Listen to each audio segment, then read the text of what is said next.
बच्चों, आज आप लोगों को संधि के बारे में बताएंगे, पर ये जानिए कि संधि है क्या।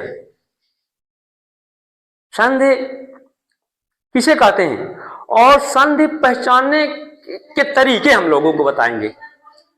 केवल संधि को कैसे पहचाना जा सकता है। संधि के 3 प्रकार होते हैं। हम सभी प्रकारों को कैसे हम जाने, कैसे पहचाने, पर इसके पहले इस संधि का मतलब हम आप लोगों को बता देते हैं कि संधि का मतलब होता है जोड़। संधि के मतलब जोड़, संधि के मतलब सेंध, संधि के मतलब मिलाप, मेल। जैसे हम 2 वस्तुओं को जब जोड़ देते हैं, मिला देते हैं, तो एक तीसरी वस्तु बन जाती है। इसी प्रकार का हम जब 2 शब्दों को, 2 शब्द अलग अलग हैं, दोनों को हम मिला दिए, दोनों को जोड़ दिए, तो इसमें जोड़ने के बाद, मिलाने के बाद जो परिवर्तन होता है उसे तो संधि कहते हैं। 2 शब्द हैं, एक ए है, एक ए है, हम दोनों को, और बीच में वो प्लस का निशान होता है, धन का निशान होता है। धन माने जोड़ना, धन माने जोड़ना। तो दोनों चीजों को हम जोड़ देते हैं तो एक तीसरी चीज सामने आ जाती है। जो तीसरी चीज सामने आती है वही तो संधि है। तो संधि का अर्थ मेल करना या जोड़ना है। तो इसका हम पहले संधि की परिभाषा आप लोगों को लिखा के दिखा देते हैं, है ना, है ठीक। हाँ, तो इसकी परिभाषा है 2 शब्दों के मेल से जो परिवर्तन होता है। जैसे आपको बताएं हैं कि 2 शब्दों के मेल से जो परिवर्तन होता है उसे हम संधि कहते हैं। और संधि का मतलब जोड़ना या मिलान करना, मेल करना, संयोग करना है। और इसमें जो प्लस का निशान होता है, धन का निशान होता है, यही दोनों को जोड़ता है। अब संधि के प्रकार, संधि कुल कितने प्रकार की होती हैं? संधि 3 प्रकार की होती हैं। एक स्वर संधि है, एक व्यंजन संधि है और एक विसर्ग संधि है। तो हम पहले स्वर संधि के बारे में हम जानेंगे। तो देखिए, पहले हम स्वर संधि को लिखते हैं।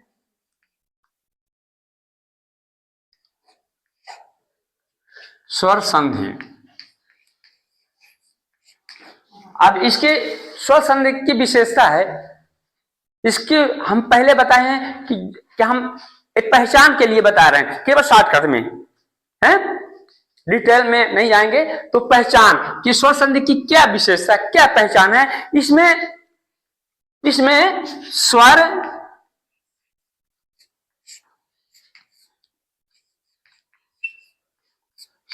प्लस स्वर, अगर जो पहले स्वर हो इसके बाद में भी स्वर हो, तो जो तीसरा वर्ण बनेगा वही संधि है। इसका उदाहरण भी देखिए। उदाहरण जैसे है महा, धन, ईश। देखिए, जैसे महा, धन, ईश बराबर महेश।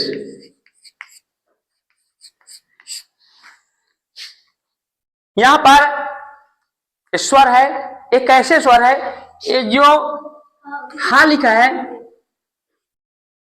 हा, ये आधा है, ये वर्ण है, और इसमें आ की मात्रा जो है, ये आ की मात्रा है, स्वर है। तो यहाँ पे हा में ए आ की मात्रा स्वर है और ई भी स्वर है।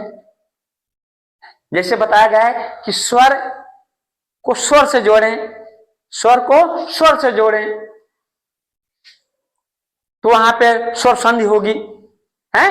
तो जैसे महा, धन, ईश, ये वाला समझ में आ गया कि इसमें हम जैसे कि हा लिखते हैं, इसमें 2 चीज जुड़ा हुआ है, इसमें स्वर भी है, व्यंजन भी है। एक कैसे, अगर जो हम इसको आधा कर दें, इसको हाफ कर दें, आधा अक्षर बनाए तो ए स्वर है। अगर जो इसको हम पूरा कर दें, ये व्यंजन है। इसलिए हमारे जो वर्ण है, व्यंजन है, वो स्वर और व्यंजन से मिलकर ये वर्ण बनते हैं। और जो स्वर होता है वो स्वतंत्र होता है, उसमें केवल स्वर ही होते हैं। जैसे आ आ ई ई, जैसे आ आ ई ई केवल ये स्वर है, ये स्वतंत्र रूप से हैं। और एक काका गागा जैसे हैं, ये इसमें स्वर और व्यंजन दोनों जुड़ा है। जैसे हम पहले बताए थे कि ऐसे हम लिखेंगे ए, तो ए हुआ हमारा स्वर, आधा है, इसको हम पूरा कर देते हैं तो व्यंजन बन गया है। तो स्वर और व्यंजन दोनों मिले हुए हैं। अब देखिए व्यंजन संधि।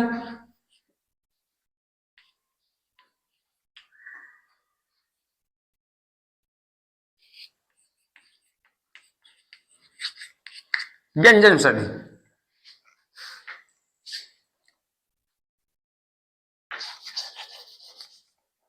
व्यंजन संधि में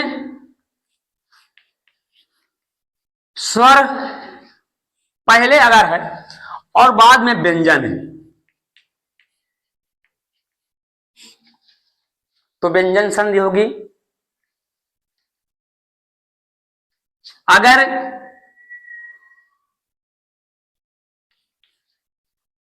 व्यंजन पहले है और बाद में स्वर है तो भी व्यंजन संधि होगी।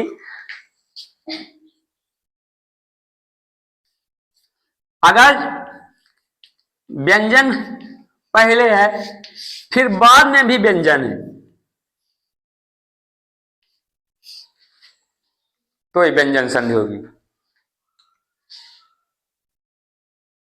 अब इसको हम और अच्छे से समझाने के लिए आपको एक एक एग्जाम्पल देंगे, उदाहरण देंगे। तो उदाहरण से समझिए, जैसे स्वर धन व्यंजन, तो हम पहले जो तो स्वर लिखेंगे, जैसे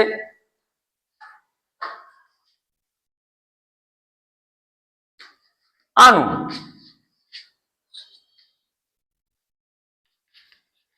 जैसे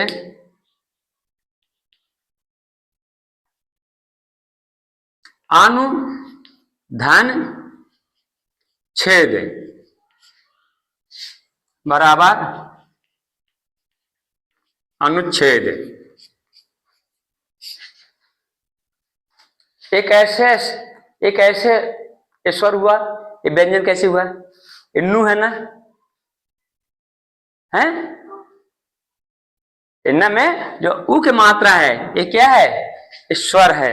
और ये व्यंजन ये क्या है, छा है, क्या है, व्यंजन है, हैं? तो स्वर और व्यंजन मिलके ये बना अनुच्छेद। और देखिए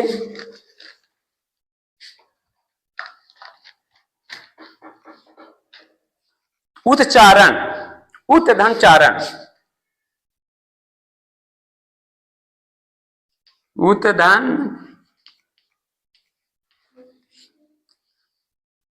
चारण बराबर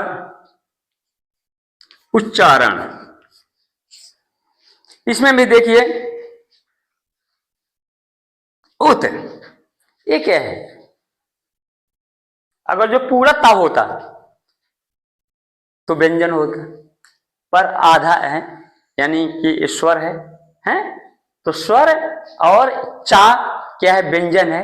तो उत धन चारण, स्वर और व्यंजन मिलके हुआ हमारा उच्चारण है। तो ये स्वर धन व्यंजन का उदाहरण हो गया। अब देखिए व्यंजन प्लस स्वर का उदाहरण देखिए, तो व्यंजन और स्वर में देखिए, जैसे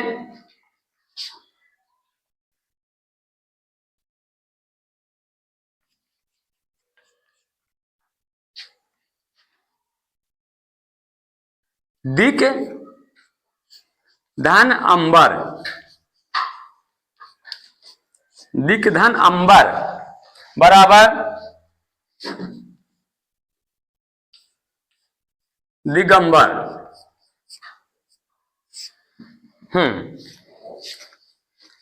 अब देखिए इसमें का है, ये क्या है, ये व्यंजन है और आ क्या है, स्वर है।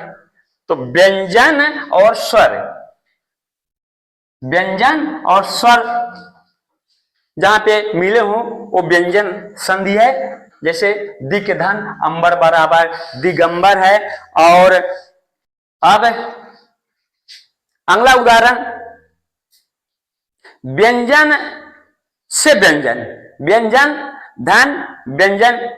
इसमें व्यंजन धन व्यंजन से देखिए दिक, जैसे दिक धन गज, दिक धन गज बराबर दिग्गज, दिग्गज। इसमें एक का व्यंजन है और गा भी व्यंजन है, हैं? तो व्यंजन धन व्यंजन हुआ यानी कि व्यंजन संधि हुई। अब देखिए हमारा जो था तीसरा आ गया विसर्ग संधि। तीसरी है विसर्ग संधि।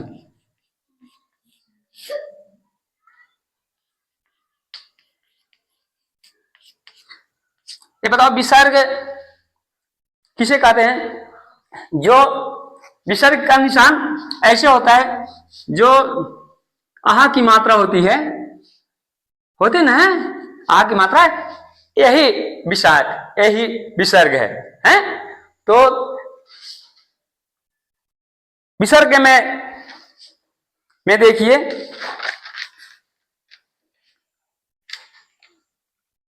इसमें विसर्ग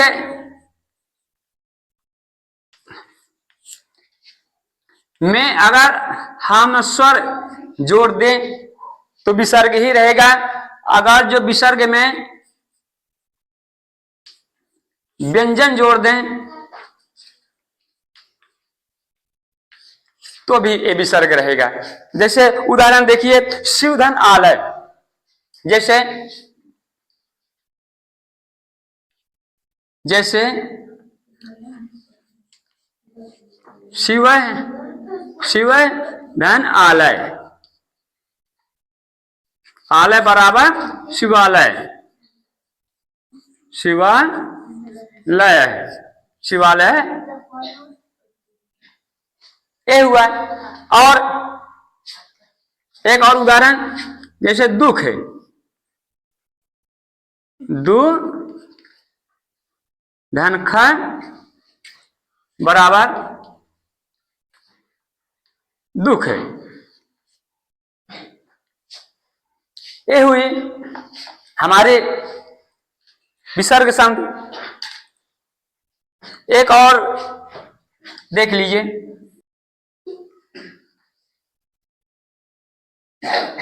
दुधन आत्मा बराबर दुरात्मा।